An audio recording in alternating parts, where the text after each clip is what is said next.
ఓం నమో వెంకటేశాయ. రాజర్షి చరితాచార రాజన్యవర సాకార గోవింద గోవింద. వైదేహీ సహితం స్వమాతృసుఖదం భ్రాత్రా చ సంపూజితం సుగ్రీవాంగదనీలమైందపనసైః కప్యుత్తమైరాజితం లంకేశేన విభీషణేన సముదం సచ్చామరైర్వీజితం వాతాత్మాది మహానుభావ వినుతం రామం భజే భ్రాజితం అని అతులిత కరుణావరుణాలయుడైన శ్రీనివాస పరమాత్ముని పట్టాభిషేకంలో ఉన్న శ్రీరామచంద్రమూర్తిగా భావించుకుని నమస్కరించుకుంటూ శ్రీ శుక్లవారు ఉపదేశం చేసిన శ్రీమద్భాగవతం యొక్క అధ్యయన కార్యక్రమాన్ని మనం ప్రారంభించుకుందాము. యథాప్రకారం ప్రారంభంలో చదువుకోవలసిన ప్రార్థనా శ్లోకాలను అన్నింటినీ చదువుకుని మంగళాచరణం చేసుకుందాము. శ్రీ గణేశ ప్రార్థనా వాగీషాద్యాస్సు మనసః సర్వార్థానాముపక్రమే యన్నత్వా కృతకృత్యా స్యుః తన్నమామి గజాననం. శ్రీ గురు ప్రార్థనా గురుర్బ్రహ్మా గురుర్విష్ణుః గురుర్దేవో మహేశ్వరః గురుః సాక్షాత్ పరం బ్రహ్మ తస్మై శ్రీ గురవే నమః. శ్రీనివాస ప్రార్థనా శైలాగ్రకృతవాసాయ వేలాతీతదయాబ్ధయే లీలానిర్జితమాయాయ శ్రీనివాసాయ తే నమః. అథ సంకల్పః అస్మాకం ఉపాత్త సమస్త దురిత క్షయ ద్వారా బుద్ధిశుద్ధ్యర్థం విద్యాభివృద్ధ్యర్థం భక్తిజ్ఞానవైరాగ్యాది తదనుకూల సర్వసంపత్సమృద్ధ్యర్థం శ్రీపరమేశ్వర ప్రీత్యర్థం శ్రీమద్భాగవత పాఠం కరిష్యామహే. అస్య శ్రీమద్భాగవత స్తోత్ర మహామంత్రస్య నారద ఋషిః బృహతి ఛందః శ్రీకృష్ణః పరమాత్మా దేవతా బ్రహ్మబీజం భక్తిశక్తిః జ్ఞానవైరాగ్యే కీలకం.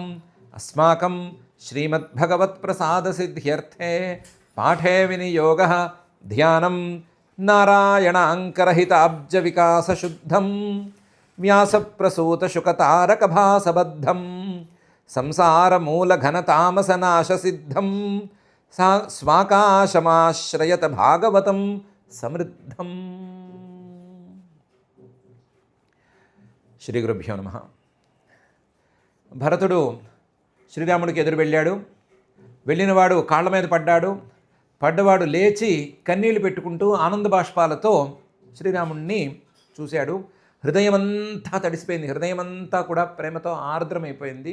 అలాంటి పరిస్థితుల్లో అన్నగారిని చూసి పాదుకేన్యస్య పురతః ప్రాంజలిర్బాష్పలోచనః తమాశ్లిష్య చిరం దోర్భ్యాం స్నాపయన్ నేత్రజైర్జలైః.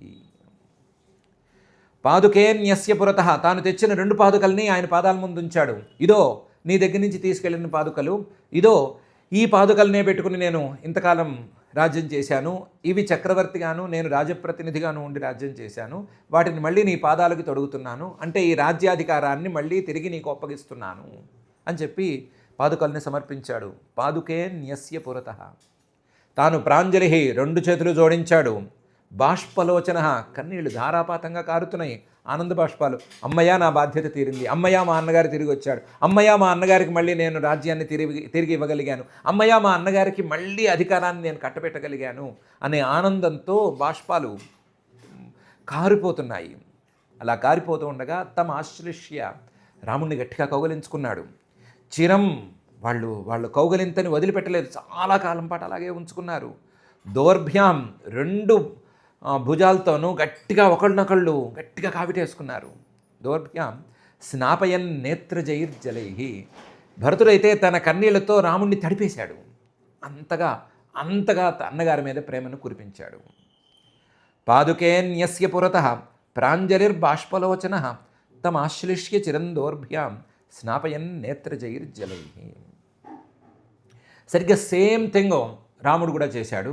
ఆయన కూడా గట్టిగా కావలించుకున్నాడు. గట్టిగా ఆనంద బాష్పాలు అతని మీద కార్చి అతన్ని తడిపేశాడు. ఆ మాట చెప్పరు, ఎందుకంటే రాముణ్ణి ధీరోదాత్తుడిగా వర్ణించాలి. అందువల్ల కన్నీళ్లు కారినాయి, ఆనంద బాష్పాలు కారినాయి అని చెప్పరు. కేవలం బాధపడ్డాడు, సంతోషపడ్డాడు అని మాత్రమే చెప్పి ఊరుకుంటారు. ఊరుకున్న ఆయనకి తమ్ముడి మీద అంత ప్రేమ ఉంది.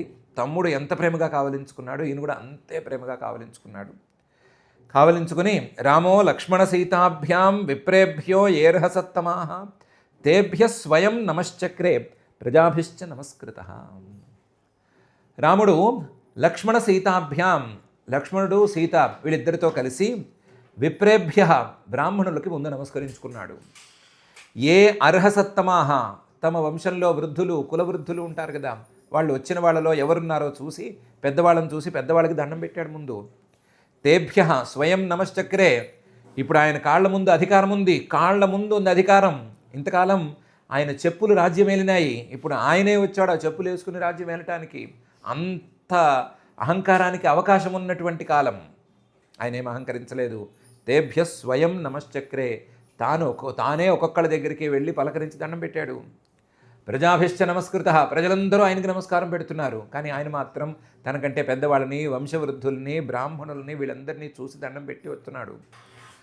రామో లక్ష్మణ సీతాభ్యాం విప్రేభ్యో ఏర్హసత్తమాః తేభ్య స్వయం నమశ్చక్రే ప్రజాభిశ్చ నమస్కృత. ఈ హడావిడిలో రాముడు మునిగిపోయాడు.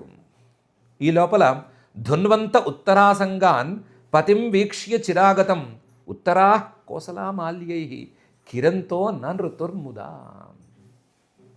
ఈ కోసల దేశంలో ఉన్న ప్రజలు ధున్వంత ఉత్తరాసంగాన్, సంతోషం పట్టలేక ఆ సంతోషంలో ఏం చేయాలో తెలియక వాళ్ళ ఉత్తరీయాలను దులుపుతూ కూర్చున్నారు. ధున్వంత ఉత్తరాసంగాన్, లేదా సంతోషంతో వాళ్ళు డ్యాన్స్ చేస్తుంటే వాళ్ళ ఉత్తరీయాలు, పై ఉత్తరీయాలు ఎగిరి ఎగిరి కింద పడుతున్నాయి. ఎవరో రాజేసినట్టు కింద పడిపోతున్నాయి. ఉత్తరీయాలు కింద పడిపోతున్నా సరే లెక్క చేయకుండా డ్యాన్స్ చేస్తున్నారు. అంత సంతోషంగా వచ్చారు. పతిం వీక్ష్య చిరాగతం, ఇప్పటికో 14 ఏళ్ల తర్వాత తిరిగి వచ్చాడు ఆయన. 14 ఏళ్ల తర్వాత తిరిగి వచ్చినటువంటి తమ రాజుని, తమ పాలకుడిని, తమ పతిని, తమ సర్వస్వాన్ని వాళ్ళు చూసుకునే ఆనందంతో ఉత్తరాహ కోసలాహ, ఆ కోసల దేశంలో ఉండేటువంటి శ్రేష్ఠులైన మనుషులందరూ కూడా మాల్యై కిరంత, పూలు చల్లటం అనే పని పెట్టుకోకుండా మాలల్ని చల్లటం మొదలుపెట్టారు. మాలల్ని ఇలా విసిరేస్తున్నారు ఆయన మీదకి. అలా మాల్యై కిరంత ననృతుర్ముదా, సంతోషంతో నాట్యం చేశారు. ఎవ్వరికి ఒళ్ళు తెలియలేదు, ఎవ్వరూ హెచ్చు తగ్గు అని చూసుకోలేదు. అందరూ అన్నీ మరిచి నాట్యం చేశారు. ధున్వంత ఉత్తరాసంగాన్ పతిం వీక్ష్య చిరాగతం ఉత్తరా కోసలామాల్యై కిరంతో నృతుర్ముదా. ఇదైన తర్వాత పెద్ద ఊరేగింపు బయలుదేరింది. పెద్ద ఊరేగింపు. శ్రీరాముల వారి పట్టాభిషేకం కోసం ఆయన యొక్క అయోధ్యా పురప్రవేశం లేదా అయోధ్యా పునరాగమనం అనేటువంటి ఊరేగింపు, పెద్ద ఊరేగింపు. ఆ ఊరేగింపులో పాదుకే భరతో గృహ్ణాత్ చామర వ్యజనోత్తమే విభీషణ ససుగ్రీవ శ్వేతఛత్రం మరుత్సుత. రాముడిని పాదుకలు వేసుకుని నడవమంటే నేను పాదుకలు వేసుకోనన్నాడు ఆయన. ఇంతకాలం ఉట్టికాళ్ళతో నడిచాను, ఇప్పుడు ఉట్టికాళ్ళతోనే అయోధ్యలోకి ప్రవేశిస్తాను. పాదుకలు వేసుకుని అయోధ్య నుంచి బయటకు వచ్చాను, ఉట్టికాళ్ళతో అయోధ్యలోకి ప్రవేశిస్తానన్నాడు.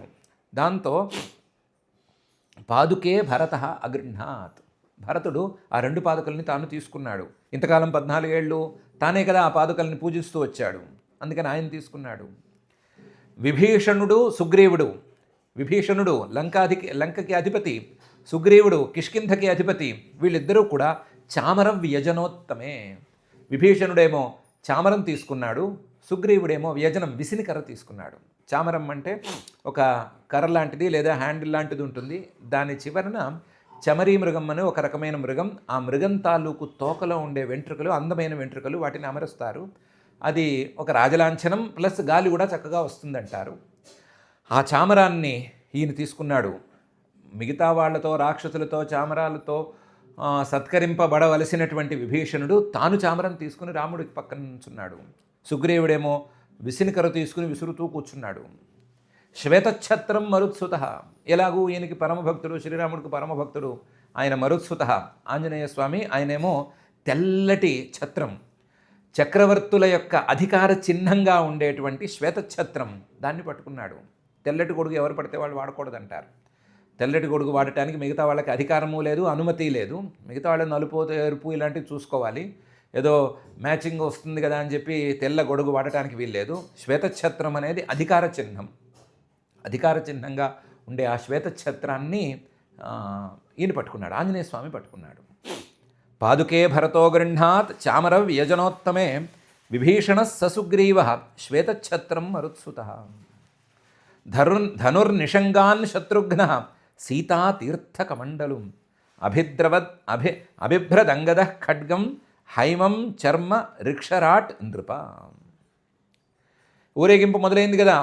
ఎలాంటి ఊరేగింపు? మహారాజు గారిని మళ్ళీ తీసుకెళ్లి సింహాసనంలో కూర్చోబెట్టవలసిన ఊరేగింపు. అందువల్ల ఆయన చేతిలో ఉండే కోదండాన్ని, ఆయన 2 భుజాలకి వేసుకున్నటువంటి 2 అమ్ముల పొదుల్ని శత్రుఘ్నుడు తీసుకున్నాడు. మీరు ఇంక మోయకూడదండి, మేమున్నాం మీకు సేవకులము, మేమే మోసపెట్టాలి అని ధనుర్నిషంగాన్, ధనుస్సుని అలాగే అమ్ముల పొదుల్ని, ఈ రెండిటిని ఈయన తీసేసుకున్నాడు, శత్రుఘ్నుడు తీసుకున్నాడు. తీసుకుని ఆయన మోసుకుంటూ వచ్చాడు. సీతామ్మవారు అంతవరకు ఆయన కమండలం, తీర్థ కమండలం, నీటితో నిండిన కమండలు, దాన్ని పట్టుకుని ఉన్నాడు ఆయన. ఆ తీర్థ కమండలంని సీతామ్మవారు తీసుకుంది. ఎప్పుడు ఎవరైనా సరే వీళ్ళు వాళ్ళు మేం చేయొచ్చా, మేం చేయాలా అని అడగక్కర్లేదు. ఇలాంటి ధర్మాలు అందరికీ వర్తిస్తాయి. అందరూ ఎప్పుడు చేతిలో నీళ్లు దగ్గర ఉంచుకోవాలి. ఒక పంచపాత్రో లేదా చిన్న కమండలమో లేదా చెంబో ఏదో దాంతో చేతిలో నీళ్లు ఉంచుకోవాలి. ఏదైనా ముట్టుకోరానివి ముట్టుకున్నప్పుడు, తగలరానివి తగిలినప్పుడు, లేదా వేరే సందర్భాల్లో ఆచమనం లాంటివి చేయవలసి వచ్చినప్పుడు నీళ్ల కోసం వెతుక్కోకుండా నీళ్లు ఉంచుకోవాలి. ఏమైనా తగలరానివి తగిలితే వెంటనే చేతులు కడుక్కోవాలి. కడుక్కుని చేతులను ఎప్పుడూ శుద్ధంగా ఉంచుకోవాలి. ఇది ఎవరో మనకి చెప్పక్కర్లేదు, మన దగ్గర ఉన్నదే. ఆ తీర్థకమండలుని ఇంతకాలం ఆయనే పట్టుకుంటూ వచ్చాడు. ఇప్పుడు సీతా అమ్మవారు దాన్ని తీసుకుంది. ఆయన ఎప్పుడైనా చేతిపైన నీళ్ళుపై అంటే వెనకాల నుంచి పోస్తుంది, పక్క నుంచి పోస్తుంది ఆవిడ. అభిభ్రదంగద ఖడ్గం, ఆయన పటకా కత్తి పట్టుకునే ఉండేవాడు వనవాసంలోనూ. ఆ ఖడ్గాన్ని అంగదుడు, సుగ్రీవుడి తర్వాత యువరాజ్య పట్టాభిషేకానికి వచ్చేటువంటి అంగదుడు ఆయన పట్టుకున్నాడు. హైమం చర్మ, ఆయనకి అప్పటికప్పుడు కవచం తెప్పించారు, బంగారు కవచం. ఆ కవచాన్నేమో రిక్షరాట్, జాంబవంతుడు, వామనావతారంలో ఆయనకి 21 ప్రదక్షిణలు చేసినటువంటి జాంబవంతుడు ఆయన పట్టుకున్నాడు. నృప, ఓ పరీక్షిత్ మహారాజా, నీకు కూడా పట్టాభిషేకం జరిగింది, కానీ ఇంత వైభవంగా అందరూ మహానుభావులందరూ వచ్చి సేవలు చేసిన సందర్భం నీకు వచ్చుండదు. నీ చుట్టూ ఉండే సేవకులు ఏమన్నా పట్టుకుంటారేమో. ఆయన పట్టాభిషేకం మాత్రం అంత వైభవంగా, అంతకంటే వైభవంగా జరిగింది. ధనుర్నిషంగాన్ శత్రుఘ్న సీతా తీర్థ కమండలం అభిభ్రదంగద ఖడ్గం హైమం చర్మ రిక్షరాట్ నృప. పుష్పకస్థోన్విత స్త్రీభిః స్తూయమానశ్చ వందిభిః విరేజే భగవాన్ రాజన్ గ్రహైశ్చంద్ర ఇవోదితః. ఇంతకాలం పుష్పక విమానంలో ఉన్నాడు, ఇప్పుడేమో దిగి నడుస్తున్నాడు. అన్విత స్త్రీభిః, స్త్రీలతో కలిసి ఉన్నాడు. సీత మొదలైన వాళ్ళు కూడా వచ్చిన వాళ్ళు ఉన్నారు. ఇది కాక మిగతా అప్పటికప్పుడు వచ్చినటువంటి పురస్త్రీలు, నగర స్త్రీలు వాళ్ళందరూ ఉన్నారు. వాళ్ళతో కలిసి స్తూయమానశ్చ వందిభిః, వంది మాగదులు అబ్బో స్తుతుల మీద స్తుతులు చేస్తుంటే ఈయన నిదానంగా నడుస్తూ బయలుదేరాడు. విరేజే భగవాన్ రాజన్. ఎంత బాగా ఆ ఉత్సవం సాగిందంటే, పౌర్ణమి రోజున తూర్పు దిక్కున ఉదయించిన చంద్రుడు నిదానంగా క్షణక్షణానికి నడుస్తూ ఆకాశం మధ్యకి, ఆకాశం చివరికి వెళ్ళినట్టుగా ఉత్సవం సాగింది. విరేజే భగవాన్ రాజన్. ఆ రాముడు కూడా ఆ ఉత్సవంలో చంద్రుడిలాగానే అందంగా భాసించాడు, అందంగా ప్రకాశించాడు. గ్రహైశ్చంద్ర ఇవోదిత, అప్పుడే ఉదయించిన పౌర్ణమి రోజున ఉదయించిన పూర్ణచంద్రుడిలాగా ఈయన ప్రకాశించాడు. చుట్టూ ఉన్న మిగతా వాళ్ళందరూ కూడా ఆయన తేజస్సు ముందు వెలవెలబోయారు, మిణుకుమంటూ ప్రకాశించారు. మిగతా వాళ్ళందరినీ మిణుకుమనేటట్లు చేసి ఈయనొక్కడే చంద్రుడిలాగా చక్కగా ప్రకాశిస్తూ ఉత్సవాన్ని కూడా నడిపించాడు. పౌర్ణమి రోజున ఆకాశంలో రాత్రిపూట జరిగేటువంటి తంతల్లే ఈ ఉత్సవం జరిగింది. పుష్పకస్థోన్విత స్త్రీభిః స్తూయమానశ్చ వందిభిః విరేజే భగవాన్ రాజన్ గ్రహైశ్చంద్ర ఇవోదితః. భ్రాతృభిర్నందితः సోపి సోత్సవాం ప్రావిశత్పురీం ప్రవిశ్య రాజభజన భవనం గురుపత్ని స్వమాతరం. భ్రాతృభిః, అన్నదమ్ములందరూ కలిశారు. తమ్ముళ్లతో కలిసి నందిత, చాలా సంతోషించి, ఎందుకు సంతోషించాడు? మనవాళ్లతో కలిశాను మళ్ళీ అనుకుని సంతోషించాడు. సోపి ఆ శ్రీరాముడు కూడా సోత్సవం, అప్పటికే ఈ ఊరేగింపు కంటే కూడా ఎక్కువ ఉత్సవాలు నడుస్తూ ఉన్నటువంటి అయోధ్య నగరానికి పురీం ప్రావిశత్, ఈయన చేరాడు, ఆ అయోధ్య నగరంలోకి ప్రవేశించాడు. అప్పటికి ఈయన వస్తున్నాడని తెలిసి చాలా ఉత్సవాలు నడిచిపోతున్నాయి. అక్కడ అంతకంటే పెద్ద ఉత్సవాలు నడుస్తున్నాయి. ప్రవిశ్య అలాగే మెల్లగా ఉత్సవంలో ముందుకు వెళ్ళి రాజభవనానికి చేరాడు. చేరి ముందు ఏం చేశాడంటే గురుపత్ని, తన తండ్రి గారి 3 పత్నులకి దండం పెట్టాడు. అందులో మొదలు 2 పత్నులకి దండం పెట్టి, కైకేయికి సుమిత్రకి దండం పెట్టి, స్వమాతరం తర్వాత తన తల్లికి కూడా దండం పెట్టాడు. ముందు వెనక పట్టించుకోక్కర్లేదు, తన 3 తల్లులకి మొదలు దండం పెట్టాడు. తల్లుల్ని ముందు వెళ్ళి గౌరవించుకున్నాడు. భ్రాతృభిర్నందితస్సోపి సోత్సవాం ప్రావిశత్పురీం ప్రవిశ్య రాజభవనం గురుపత్ని స్వమాతరం గురూన్ వయస్యావరజాన్ పూజితః ప్రత్యపూజయత్ వైదేహీ లక్ష్మణశ్చైవ యథావత్ సముపేయతు. గురువున్, వశిష్ఠాది మహర్షులున్నారు, గురువులున్నారు, వాళ్ళకి చదువులు చెప్పిన వాళ్ళు ఉన్నారు, లేదా వాళ్ళకంటే వయసులో పెద్దవాళ్ళు ఉన్నారు, అందరూ రాజభవనంలో ఉన్నారు. వాళ్ళందరికీ కూడా దండాలు పెట్టాడు వరుసగా. వయస్యావరజాన్, తనతో సమానమైన వయస్సు ఉన్నవాళ్ళని, తనకంటే చిన్నవాళ్ళని పేరున పలకరించాడు. వాళ్ళకి దండం పెట్టడం అనేది అక్కర్లేదు. అందువల్ల ప్రత్యపూజయత్, వాళ్ళని పలకరించాడు. పూజిత, వాళ్ళలాగా దండం పెడతారు కదా, సమానమైన వయస్సున్న వాళ్ళు ఈయన మహారాజు గారు వచ్చారంటే దండం పెట్టకుండా ఎలా ఉంటారు? పూజిత, వాళ్ళు దండం పెడితే, ఈయనకంటే చిన్నవాళ్ళు దండం పెడితే వాళ్ళని పలకరించి, బాగున్నారా, హాయిగా ఉన్నారా, అంతా కుశలమే కదా, ఇంట్లో అందరూ బాగున్నారు కదా అని పలకరించి వాళ్ళని గౌరవించాడు. ఈయన ఏ వరుసలో ఎవరెవరికి దండాలు పెట్టుకుంటూ వెళ్ళాడో ఆ వరుసలోనే వైదేహి లక్ష్మణశ్చైవ, వైదేహి ముందు సీతామ్మవారి దండం పెట్టుకుంటూ వెళ్ళింది, తర్వాత మళ్ళీ లక్ష్మణుడు కూడా దండం పెట్టుకుంటూ వెళ్ళాడు. ఈయన తల్లులకు దండం పెడితే ఆయన తర్వాత సీతామ్మవారి దండము, ఆవిడ తర్వాత లక్ష్మణుడు దండం. వీళ్ళు 3 కదా, బయట నుంచి వచ్చిన వాళ్ళు, వేరే ఊరి నుంచి వచ్చిన వాళ్ళు, అందుకని వీళ్ళు 3 క్రమంగా దండం పెట్టుకుంటూ వచ్చారు. యథావత్, రాముల వారు ఏ వరుసలో వెళ్ళాడో ఆ వరుసలో హాయిగా వెళ్ళారు. రాముల వారి వరుసలో వెళితే, లేదా ఆయన నడిచిన దారిలో నడిస్తే సుఖం కదా, వెతుక్కోక్కర్లేదు. ఆయన అన్నీ చూసుకుని, అన్నీ నిర్ణయించుకుని, ప్రోటోకాల్ని, ప్రొసీజర్స్ని అన్నిటినీ సక్రమంగా పాటించి ముందుకెళ్తాడు. కాబట్టి ఆయన వెనకాల చూసుకోకుండా వెళ్ళిపోతే హాయిగా ఉంటుంది, ఏం భయపడక్కర్లేదు. ఆయన ఏం చేస్తే చాలు. కాబట్టి వైదేహీ లక్ష్మణశ్చైవ యథావత్ సముపేయతు, ఆయన ఏం చేస్తే ఆ వరుస ప్రకారం అందరికీ గౌరవాలు చెల్లించుకుంటూ వెళ్ళారు. గురూన్ వయస్యావరజాన్ పూజితః ప్రత్యపూజయత్ వైదేహీ లక్ష్మణశ్చైవ యథావత్ సముపేయతు. పుత్రాన్ స్వమాతరస్తాస్తు ప్రాణాంస్తన్వ ఇవోత్థితాః ఆరోప్యాంకేభిషించంత్యః బాష్పౌఘైః విజహుశుచః.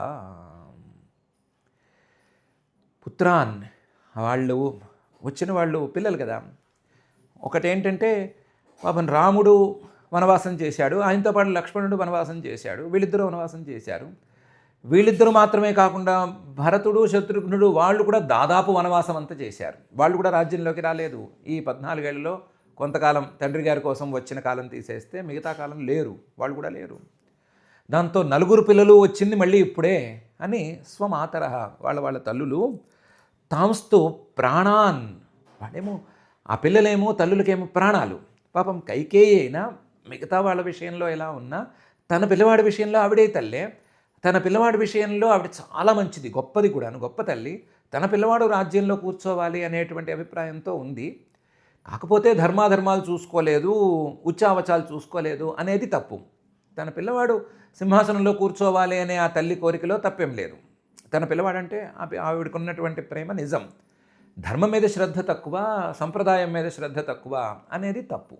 కాబట్టి ప్రాణాన్, తమ ప్రాణాలు, అందులోనూ తన్వైవోత్థితా, ఎలాంటి ప్రాణాలు? తమ శరీరాల నుంచే బయటకు వచ్చిన ప్రాణాలు, లేదా లోపలి ప్రాణాలేమో లోపలున్నాయి, ఇవేమో బహిఃప్రాణాలు బయట ప్రాణాలల్లే ఉన్నాయి.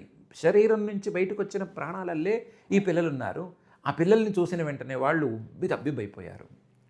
ఆరోప్య, ఒక్కొక్కళ్ళు వాళ్ళ వయసులేమో చాలా పెద్ద వయసులు, ఈ పిల్లలేమో చాలా ఎదిగారు. అయినా సరే వాళ్ళని ఒళ్ళలో కూర్చోబెట్టుకుని ఆరోప్య అంకే ఒడిలో కూర్చోబెట్టుకుని అభిషించంతి బాష్పౌహై, తమ ఆనంద బాష్పాలతో వాళ్ళని తడిపేసి విజహుశుచ, అంతవరకు 14 ఏళ్ళుగా పిల్లలేరి లేక పుట్టిన పిల్లలు, ఈ పిల్లలు వయసుకు వచ్చి సరిగ్గా అధికారానికి వచ్చి పాలనాది సరిగ్గా చేస్తే చూసి సంతోషించవలసిన వయసులో ఈ పిల్లలేంటి అడవులు పట్టిపోయారు, దానికి మనం కారణం అవ్వటం ఏంటి అని అందరూ బాధపడుతూ ఉన్నారు. ఆ బాధలన్నిటినీ ఒక్క క్షణంలో విడిచిపెట్టేసుకున్నారు. ఒక్క క్షణంలో ఆ బాధలన్నీ పోయినాయి. అందరూ సంతోషించారు. పుత్రాన్ స్వమాతరస్తాస్తు ప్రాణాంస్తన్వ ఇవోత్థితా ఆరోప్యాంకేభిషించంత్య బాష్పౌహైర్విజహుశుచ. సరే, ఈ కన్నీళ్ళ కార్యక్రమాలు ఆపేయండి, పట్టాభిషేక కార్యక్రమం, మీ కన్నీళ్లతో ఆయన్ని అభిషేకం చేస్తూ కూర్చుంటే మేము పట్టాభిషేకం ఎక్కడి నుంచి చేస్తాము అని వశిష్ఠ మహర్షి గారు తొందరపెట్టి అందరినీ అక్కడ వాళ్ళని అక్కడ సర్ది జటా నిర్ముచ్య విధివత్ కులవృద్ధై సమం గురు అభ్యషించద్ యథైవేంద్రం చతుస్సింధు జలాదిభి.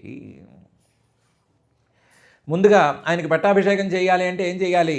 ఆయన జడలు అడ్డంగా ఉన్నాయి, అందుకని జటా నిర్ముచ్య విధివత్, ఆయన జడలన్నీ తీసేయమన్నాడు, క్షౌరం చేయించమన్నాడు. పిలక అట్టిపెట్టి, దర్జాగా ఉండవలసిన పిలకని అట్టిపెట్టి మిగతా జడలన్నిటినీ క్షౌరం చేయించి తీసేశాడు. విధివత్, విధి ప్రకారం, విధానం గురించి మాట్లాడుకున్నాం కదా. ముందుగా గడ్డం తీయించాలి, తర్వాత చంకల్లో వెంట్రుకలు తీయించాలి మగవాళ్ళకి, తర్వాత శిరస్సు మీద వెంట్రుకలు పిలక కాకుండా మిగతావన్నీ తీయించాలి అనేటువంటి విధానంతో కులవృద్ధై, ఆ కులంలో వృద్ధులైన వాళ్ళందరూ ఉంటారు. అందులో రాజకులంలో అంటే రాజుల ఇళ్లలో కంచుకులని వీళ్ళని చాలామంది వృద్ధులు ఉంటారు. వాళ్ళు సంప్రదాయాల్ని పై తరం వాళ్ళు ఏం చేశారు, ఆ పై తరం వాళ్ళు ఏం చేశారు అని తెలుసుకుని ఆ సంప్రదాయం ప్రకారమే నడవాలి అని చెప్తూ ఉంటారు. వాళ్ళు చెప్పినట్లుగా వాళ్ళతో పాటుగా గురువు వశిష్ఠ మహర్షి గారు కూడా ఈ కార్యక్రమం దగ్గరుండి చేసి అభ్యషించదు, పట్టాభిషేక కార్యక్రమాన్ని చక్కగా నిర్వర్తించాడు.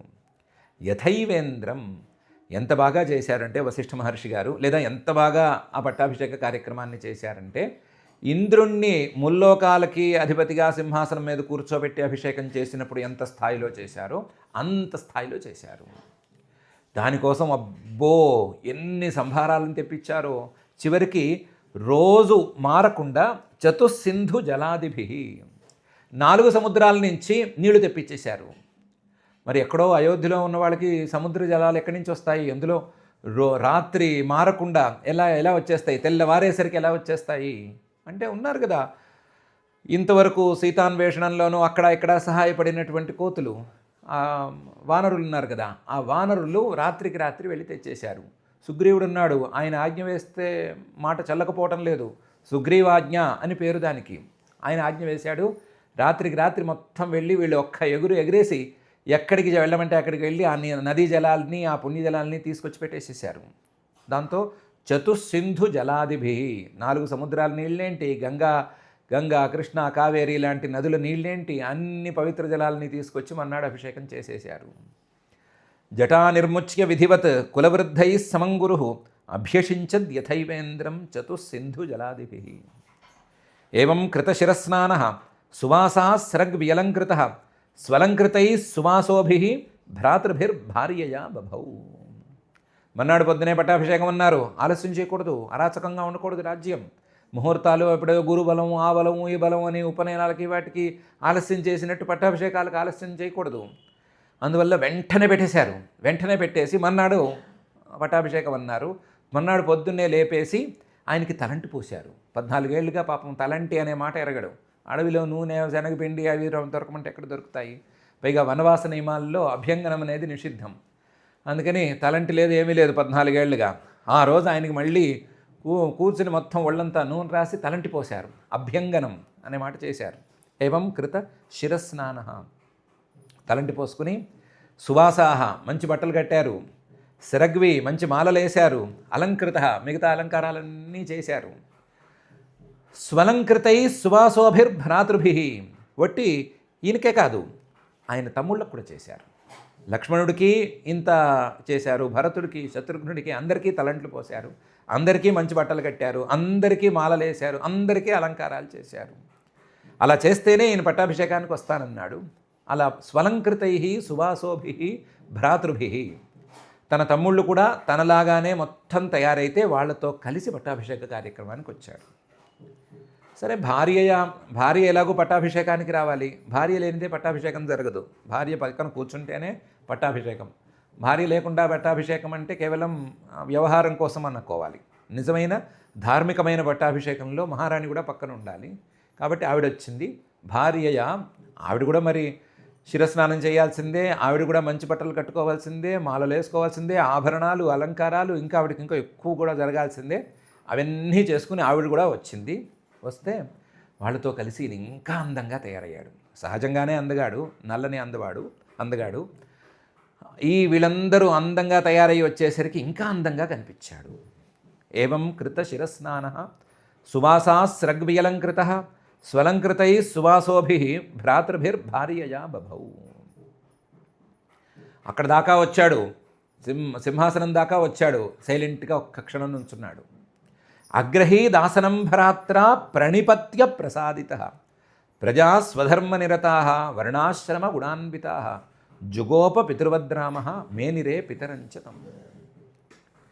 నుంచున్నాడు సింహాసనం ముందు, ఏం మాట్లాడలేదు, సైలెంట్గా నుంచున్నాడు. ఒక్క క్షణం ఆలస్యం చేశాడు.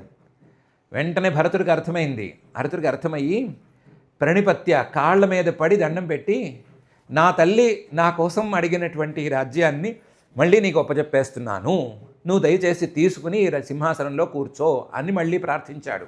ఆ క్షణాన అందరి ముందు ప్రార్థించాడు. నాది కాదు ఈ రాజ్యం, నా తల్లి నా కోసం అధర్మ మార్గంలో అడిగింది, ఆ అధర్మ మార్గంలో ఆవిడ అడిగిన విధానం ప్రకారం ఈయన వనవాసానికి వెళ్ళవలసి వచ్చింది. ఇప్పుడు నేను ఈయన కాళ్ళ మీద పడి క్షమాపణలు చెప్పుకుని నా తల్లి తరపున నేను ప్రార్థిస్తున్నాను, ఈయన సింహాసనం తీసుకోవాలి అని సభికులకు కూడా అర్థమయ్యేటట్టు, ఈయనకు కూడా తెలిసేటట్టు గట్టిగా ప్రార్థించాడు. భ్రాత్ర ప్రణిపత్య ఆ ప్రార్థన చేస్తే ప్రసాదిత ఆయన మీద అనుగ్రహం చూపించి సరేలే నువ్వు ఇంతగా వేడుకుంటున్నావు కాబట్టి తీసుకుంటున్నాను అని నిజంగా అన్నాడు. లేకపోతే ఆ క్షణాన వెనక్కి వెళ్ళడానికి కూడా ఆయనకేం అభ్యంతరం లేదు. తమ్ముడు కూడా పట్టుబడుతున్నాడు కాబట్టి అప్పుడు అగ్రహీదాసనం, అప్పుడు సింహాసనం ఎక్కి కూర్చున్నాడు. అప్పుడు ఈ రాజసింహాసనాన్ని అంగీకరించాడు. అంతవరకు అనుకోలేదు, అంతవరకు ఏర్పాట్ల వరకే. సింహాసనం మీద కూర్చున్నాడు. ఒక్క క్షణం సింహాసనం మీద కూర్చున్న దగ్గర నుంచి తర్వాత వైభవాలు ఈ గట్రా ఏం పెట్టుకోలేదు. ప్రజా స్వధర్మ నిరతా వర్ణాశ్రమ గుణాన్వితా జుగోప. తన ప్రజల్ని పాలించడం, ప్రజల్ని రక్షించడం అనే పని మీద పడ్డాడు. ప్రజల్ని రక్షించడం అంటే ఎలా చేశాడు? స్వధర్మ నిరతా. ఎవరైనా సరే బ్రాహ్మణ క్షత్రియ వైశ్య శూద్రులు నలుగురు కూడా వాళ్ళ ధర్మంలోనే నిలబడిపోవాలి. ఎప్పుడూ వాళ్ళ ధర్మాచరణలోనే వాళ్ళు ఉండిపోవాలి. వాళ్ళ పనులు వాళ్ళు చేసుకోవాలి. వాళ్ళ ధర్మాలని, వాళ్ళకి విహితమైనటువంటి వర్ణ ఆశ్రమ ధర్మాలని వాళ్ళు చక్కగా పాటించాలి. వర్ణాశ్రమ గుణాన్వితా. ఏ వర్ణాల వాళ్ళు ఆ వర్ణాల గుణాలతో ఉండాలి, ఏ ఆశ్రమాల వాళ్ళు ఆ ఆశ్రమాల వాళ్ళ గుణాలతో ఉండాలి. చిన్నపిల్లలు చదువుకోవాలి, మధ్య వయస్సు వాళ్ళు సంపాదించాలి, కాస్త వయస్సు మళ్ళిన వాళ్ళు కూర్చుని ముక్కు మూసుకుని రామకృష్ణ అనుకోవాలి. లేదా ఆ కాలపు నియమాల ప్రకారం అడవులకు వెళ్ళాలంటే వానప్రస్థాశ్రమం వెళ్ళిపోవాలి. అంతే తప్ప ఎవరిని ఇబ్బంది పెట్టకూడదు అనే స్థితిలో వర్ణాశ్రమ ధర్మాలని గట్టిగా నిలబెట్టి జుగోప అందరినీ రక్షించాడు. వర్ణాశ్రమ ధర్మాలే గనక అక్కర్లేదు అని ఎవరైనా చెప్తే వాళ్ళు ప్రజల్ని పాడు చేసినట్టు. వర్ణాశ్రమ ధర్మాలు పనికిరానివి, వర్ణాశ్రమ ధర్మాలు అవన్నీ పాతకాలం చింతకాయ పచ్చళ్ళు, ఇప్పుడు అవన్నీ పనికిరావు, ప్రపంచం కొత్తదైంది అని ఎవరికైనా బోధిస్తే వాళ్ళు ప్రజల్ని మోసం చేసినట్లు. ఎందుకంటే ఈ ప్రజలు వాళ్ళ మాటలు విని ఈ వర్ణాశ్రమ ధర్మాలని వదిలిపెడితే, ధర్మ మార్గాన్ని విడిచిపెడితే చివరికి ఏడుస్తూ కూర్చోవలసి వస్తుంది. అలా ఏడుస్తూ కూర్చోవడానికి కారణం ఆ పాలకులు అవ్వవలసి వస్తుంది. కానీ రాముడు ఆ పని చేయలేదు. ఆయన అందుకోసం పుట్టినవాడు కాడు. అందువల్ల జుగోప వీళ్ళని రక్షించాడు. వర్ణాశ్రమ ధర్మాలను బోధించి మరీ రక్షించాడు. ఎలా అంటే పితృవత్, తండ్రి ఎలాగైతే వర్ణాశ్రమ ధర్మాలని వాటిని పాటించమని గట్టిగా చెప్తాడో తన పిల్లలకి, అలా తన రాజ్యంలో ఉండే పిల్లలందరికీ చెప్పాడు. రాముడు తండ్రిలాగా పరిపాలన చేశాడు. మేనిరే పితరంచితం. ప్రజలు కూడా ఆయన్ని తండ్రి అనే అనుకున్నారు. రాముడు ఏమైనా ఆజ్ఞ జారీ చేస్తే అమ్మో నాన్నగారు చెప్పారు అంటే ఎంత భయంగా ఇంట్లో పనిచేస్తారో అంత భయంగా పనిచేయడం మొదలుపెట్టారు. అగ్రహీదాసనం భరాత్ర ప్రణిపత్య ప్రసాదిత ప్రజా స్వధర్మనిరతా వర్ణాశ్రమ గుణాన్వితా జుగోప పితృవద్రామ మేనిరే పితరంచితం. ఆయన ఏలుబడిలో త్రేతాయాం వర్తమానాయాం కాలః కృతసమోభవత్ రామే రాజని ధర్మజ్ఞే సర్వభూత సుఖావహే. అది అవటానికి త్రేతాయుగం అయింది, కానీ త్రేతాయాం వర్తమానాయాం ఆ కాలము, రాముడు ఏలుతున్నటువంటి కాలము కృతసమోభవత్ కృతయుగంతో సమానమైపోయింది. ధర్మం 4 పాదాల మీద నడిచింది. ధర్మం అనేటువంటి ఆవు 4 పాదాల మీద హాయిగా నడిచింది. రామే రాజని, రాముడంతటి వాడే రాజు అయితే, అందులోనూ ధర్మజ్ఞే, ధర్మం తెలిసినవాడు, ధర్మాన్ని ఆచరించాలనుకునేవాడు, ధర్మాన్ని ఆచరింపజేసేవాడే రాజు అయితే ఎలా ఉంటుందో అలాగే ఉంది. సర్వభూత సుఖావహే. కేవలం మనుషుల్నే కాదు, ఆ రాజ్యంలో ఉండేటువంటి ప్రతి ప్రాణికి సుఖం ఇవ్వాలి, ప్రతి ప్రాణిని హాయిగా ఉండేటట్టు చూడాలి, ప్రతి ప్రాణికి అవకాశం ఇవ్వాలి, బతకడానికి జీవించడానికి అవకాశం ఇవ్వాలి అనే తీరులో ఆయన ఏలుబడి సాగితే ఎలా ఉంటుందో అలా ఉంది. త్రేతాయాం వర్తమానాయాం కాలః కృతసమోభవత్ రామే రాజని ధర్మజ్ఞే సర్వభూత సుఖావహే. ఎలా ఉంటుందో అలా ఉంటుంది అన్నారు. ఎలా ఉంటుంది అంటే, వనాని నద్యో గిరయో వర్షాణి ద్వీప సింధవ సర్వే కామదుఘా ఆసన్ ప్రజానాం భరతర్షభ. ఆయన ఏలుబడిలో ఎలా ఉందంటే, వనాని అడవులు, నద్య నదులు, గిరయ పర్వతాలు, వర్షాణి ఆయా ప్రాంతాలు, ఆయా ద్వీపాలు, సింధవ సముద్రాలు, ఇవన్నీ కూడా సర్వే కామదుఘా ఆసన్, ఎవరేం కోరితే అవి ఇచ్చేసేయి. అడవులకి ఏదో ఫలాలు కావాలి, ఫలానా విశేషమైన ఔషధి కావాలి అనుకుని వెళితే చక్కగా అందరికీ దొరుకుతుంది. నదుల్లోకి వెళ్ళి ఈ నదిలో స్నానం చేస్తే ఫలానా పాపం పోతుంది అనుకుంటే పాపం పోతుంది. లేదా ఈ నదిలో ఫలానా విశేషం ఉంది అని అనుకుంటే ఆ నదిలో ఆ విశేషం దొరుకుతోంది. గిరయ, ఈ పర్వతానికి వెళితే ఈ రకమైన ధాతువులు దొరుకుతాయి, ఈ రకమైన గైరిక ధాతువులు దొరుకుతాయి అనుకుంటే అక్కడ దొరుకుతున్నాయి. వర్షాణి, ఆయా ప్రాంతాలకు వెళితే ఒక్కొక్క ప్రాంతంలోనూ వాతావరణం ప్రకారము ఆ ప్రాంతం తాలూకు విశేషాల ప్రకారం ఏవో దొరుకుతాయి కదా, దొరకాలి కదా, ఆ దొరకవలసినవన్నీ దొరుకుతున్నాయి. వర్షాణి ద్వీప సింధవ, సముద్రం దగ్గరికి వెళితే సముద్రంలో దొరకాల్సినవి చాలా ఉన్నాయి. చేపలు ఒక్కటే కావు, ఇంకా ముత్యాలని, వజ్రాలని, ఇవన్నీ చాలా దొరకాలి, పగడాలని, అవి చాలా దొరకాలి. అవన్నీ కూడా దొరికినాయి, అన్నీ కూడా దొరికినాయి. సర్వే కామదుఘా ఆసన్ ప్రజానాం, ఎవరికి దొరకనిదేమీ లేదు, ఎవ్వరూ బిచ్చగాళ్ళు లేరు అన్నంత స్థాయిలో ఉన్నారు. భరతర్షభ, భరతవంశంలో పుట్టిన శ్రేష్ఠుడివి నువ్వు, ప్రజల్ని బాగా చూసుకున్నావు, ప్రజలకి ఏ లోటు లేకుండా నువ్వు చూసుకున్నావు, ప్రాజెక్ట్స్ అవి సరిగ్గా చేసి. కానీ భూమి మొత్తం ప్రజలకి అనుకూలంగా మారటం అనేది నీ రాజ్యంలో నువ్వు చూసావా? చూడలేదు. ఎందుకు చూడలేదు అంటే, రాముడు చూపించినంత ధర్మశ్రద్ధని నువ్వు చూపించలేకపోయావు. నువ్వే కాదు, ఏ రాజు తర్వాత చూపించలేదేమో. ఆయన ధర్మశ్రద్ధ అలా చూపించాడు కాబట్టి, ఆ ధర్మశ్రద్ధని ప్రజలకు కూడా అలా అలవాటు చేశాడు కాబట్టి, ధర్మనిరతులైనటువంటి ప్రజలకు కావలసిన రీతిలోనే భూమి మొత్తం పనిచేసింది. వనాని నద్యో గిరయో వర్షాణి ద్వీపసింధవ సర్వే కామదుఘా ఆసన్ ప్రజానాం భరతర్షభ.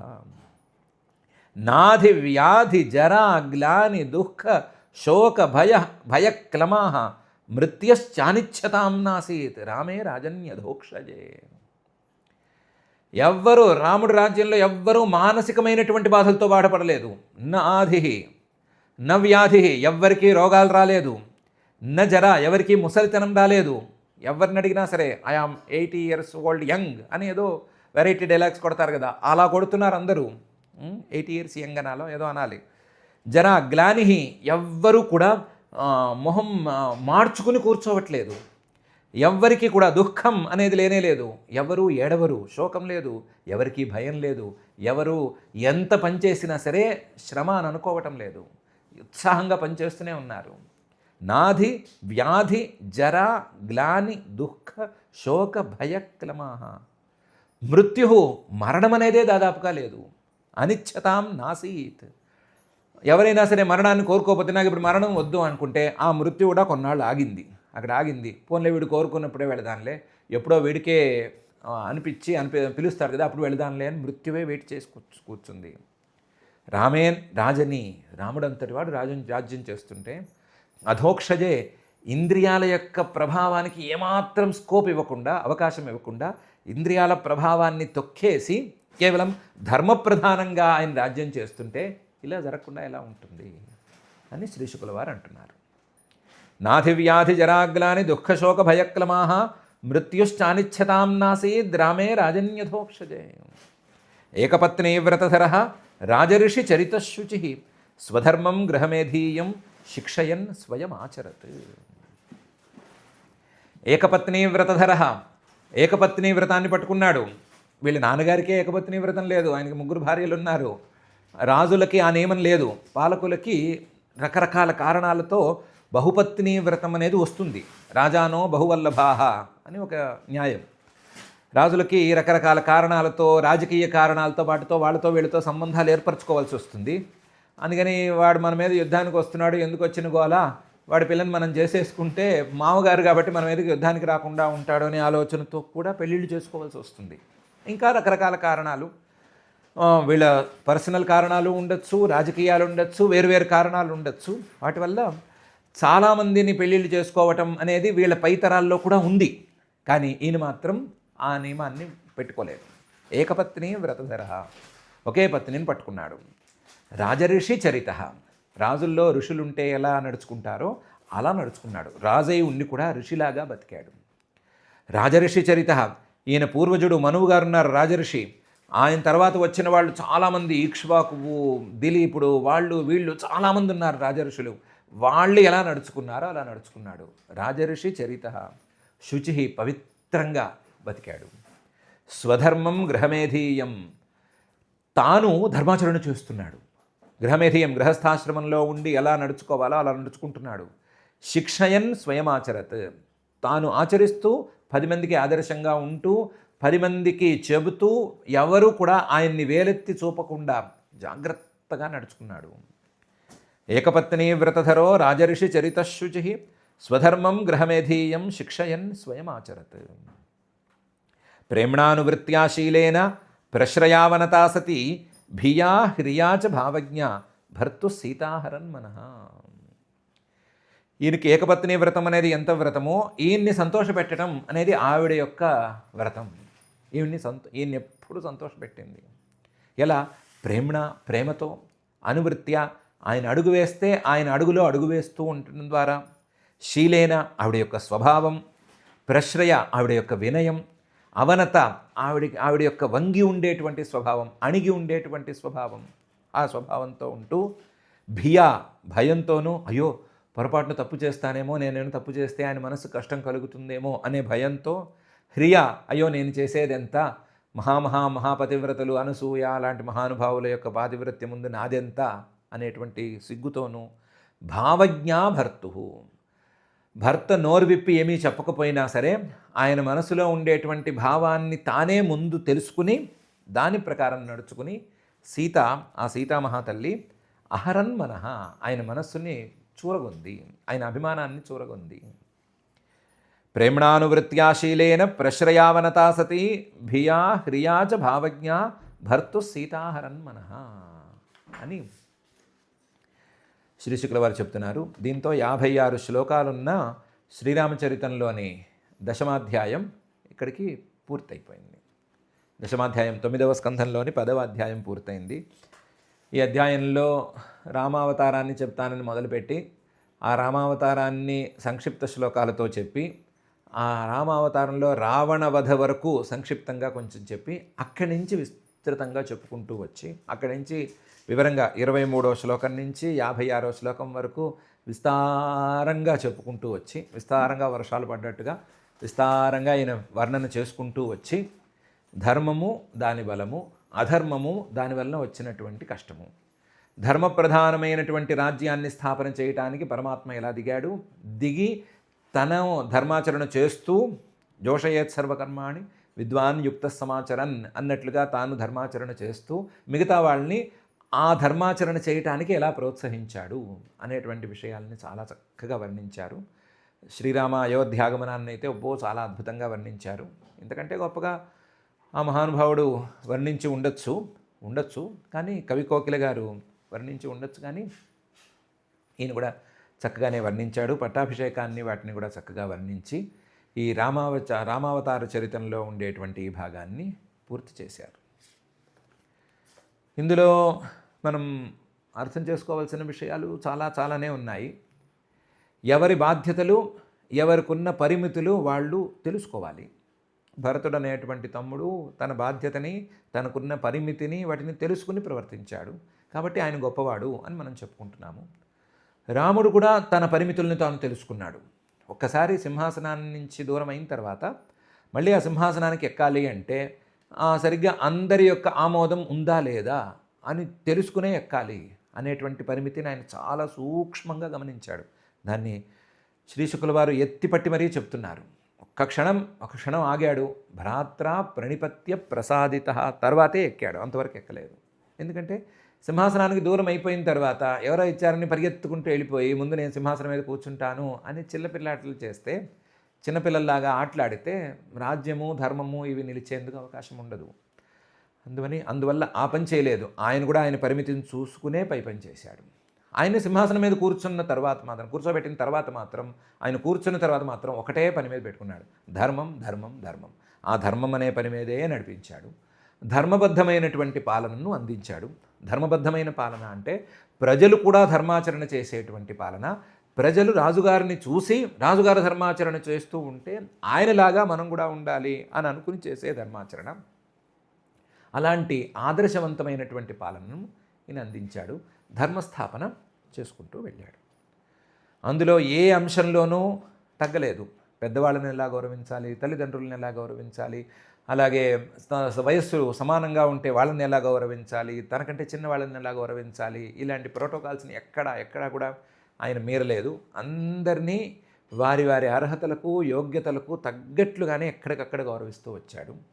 మనకు బలం ఉందనో, అధికారం ఉందనో, మరొకటి ఉందనో మనం ఎవరిని పలకరించక్కర్లేదు. మనం తల ఎత్తుకుని తిరుగుతూ ఉండొచ్చు. ఎంత పెద్దవాడున్నా, ఎంతటి వాళ్ళు ఉన్నా సరే మనం అలా తలెత్తి తిరుగుతూ ఉండొచ్చు. వాళ్ళే వచ్చి మన దగ్గరకు వస్తే తల పంకించడం లాంటివి చేయొచ్చు అని అనుకునే వాళ్ళకి ఇది నిజంగా చంపపెట్టు. ఒకవేళ అలా ఎవరైనా బోధనలు చేస్తుంటే, ఎవరైనా ట్రైనింగ్స్ ఇస్తుంటే పునరాలోచించుకోవాల్సిన అవసరం ఉంది. ఎవరిని ఎంతవరకు పలకరించి ఎంతవరకు గౌరవించాలో అంతవరకు గౌరవించి వెళ్ళిపోవటం అనేది ఉత్తమమా? ఎవరూ పలకరించకూడదు, మనకెవరితోనైనా పని ఉంటేనే గౌరవించాలి, వాళ్ళని పలకరించాలి అని అనుకోవటం ఉత్తమమా అని కూడా ఆలోచించుకోవాలి. వాటిని కూడా శ్రీశుకుల వారు చూపించారు. రాముడైతే బాగా వివరంగా తన ప్రవర్తన ద్వారా మనందరికీ చూపించాడు. ఇలాంటి అంశాలన్నింటినీ ఆయన శ్రీశుకుల వారు చక్కగా చెప్పారు. మనం కూడా చక్కగానే యథా సౌకర్యంగా అర్థం చేసుకున్నాము. మనమందరము కూడా ఆ రాముడు ప్రదర్శించినటువంటి ధర్మ మార్గంలో నడుచుకుని, రాముడు ప్రదర్శించినటువంటి న్యాయ మార్గంలో నడుచుకుని అందరినీ గౌరవిస్తూ, అందరినీ ప్రేమిస్తూ, భార్యని, తమ్ముళ్ళని, అన్నలని, బంధువుల్ని, తల్లుల్ని, తండ్రుల్ని, అందరినీ, ఆ వరస అయ్యే వాళ్ళని అందరినీ గౌరవిస్తూ, అందరినీ పలకరిస్తూ, అందరితోనూ జాగ్రత్తగా ఉంటూ, అందరితోనూ హాయిగా ఉంటూ, ధర్మ మార్గంలో హాయిగా నడిచేటట్లుగా ఆశీర్వదించాలని అతులిత కరుణా వరుణాలయుడైనటువంటి శ్రీనివాస పరమాత్మను మనం భక్తిగా ప్రార్థించుకుందాము. ఆ ప్రార్థనతో ఈ శ్లోకాల పారాయణ కార్యక్రమం చేసుకుందాము. అథ శ్రీమద్భాగవతే పారమహంస్యాం సంహితాయాం నవమస్కంధే దశమాధ్యాయే శ్లోకాః. పాదుకేన్యస్య పురతః ప్రాంజలిర్బాష్పలోచనః తమాశ్లిష్య చిరందోర్భ్యాం స్నాపయన్నేత్రజైర్జలైః. రామో లక్ష్మణసీతాభ్యాం విప్రేభ్యో యేర్హసత్తమాః. తేభ్యః స్వయం నమశ్చక్రే ప్రజాభిశ్చ నమస్కృతః. ధున్వంత ఉత్తరాసంగాన్ పతిం వీక్ష్య చిరాగతం.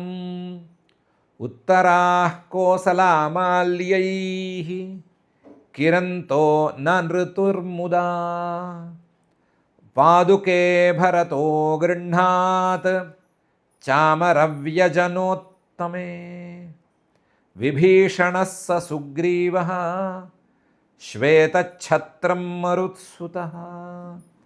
ధనుర్నిషంగాన్ శత్రుఘ్నః సీతాతీర్థకమండలం. అబిభ్రదంగదః ఖడ్గం హైమం చర్మక్షరాన్ నృప. పుష్పకస్థోన్వితస్త్రీభిः స్తూయమానశ్చ వందిభిः విరేజే భగవాన్ రాజన్ గ్రహైశ్చంద్ర ఇవోదితః భ్రాతృభిర్నందితः సోపి సోత్సవాం ప్రావిశత్పురీం ప్రవిశ్య రాజభవనం గురుపత్నీ స్వమాతరం గురూన్ వయస్యా వరజాన్ పూజితః ప్రత్యపూజయత్ వైదేహీ లక్ష్మణశ్చైవ యథావత్ సముపేయతుః పుత్రాన్ స్వమాతరస్తాస్తు ప్రాణాంస్తన్వ ఇవోత్థితాః ఆరోప్యాంకేభిషించంత్యః బాష్పౌఘైర్విజహుషుచః జటానిర్ముచ్య విధివత్ కులవృద్ధైः సమం గురుః అభ్యషించద్యథైవేంద్రం చతుస్సింధుజలాదిభిः ఏవం కృతశిరస్నానః సువాసాస్రగ్వ్యలంకృతः స్వలంకృతైः సువాసోభిः భ్రాతృభిర్భార్యయా బభౌ అగ్రహీదాసనం భ్రాత్రా ప్రణిపత్య ప్రసాదితః ప్రజాస్వధర్మనిరతాః వర్ణాశ్రమగుణాన్వితాః జుగోపపితృవద్రామः మేనిరే పితరంచ తం త్రేతాయాం వర్తమానాయాం కాలః కృతసమోభవత్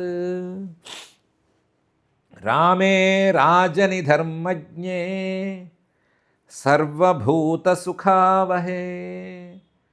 వనాని నద్యో గిరయః వర్షాణి ద్వీపసింధవః సర్వే కామదుఘా ఆసన్ ప్రజానాం భరతర్షభ నాధివ్యాధిజరాగ్లాని దుఃఖశోకభయక్లమాః మృత్యుశ్చానిచ్చతాం నాసీత్ రామే రాజన్యధోక్షజే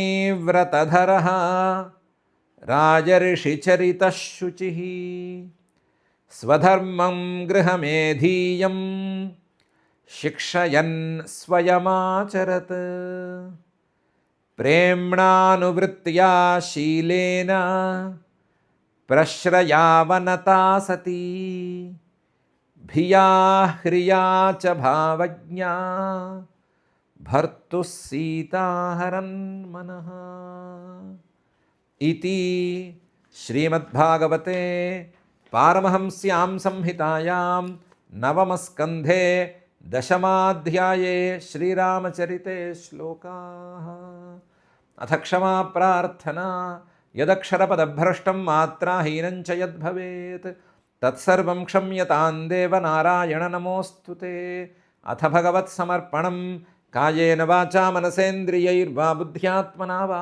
ప్రకృతే స్వభావాత్ కరోమి యద్యత్ సకలం పరస్మై నారాయణాయేతి సమర్పయామి అథ లోకక్షేమ ప్రార్థనా సర్వే భవంతు సుఖినః సర్వే సంతు నిరామయాః సర్వే భద్రాణి పశ్యంతు మా కశ్చిద్ దుఃఖభాగ్ భవేత్ అథ మంగళం శ్రియః కాంతాయ కళ్యాణ నిధయే నిధయేర్థినాం శ్రీవేంకటనివాసాయ శ్రీనివాసాయ మంగళం.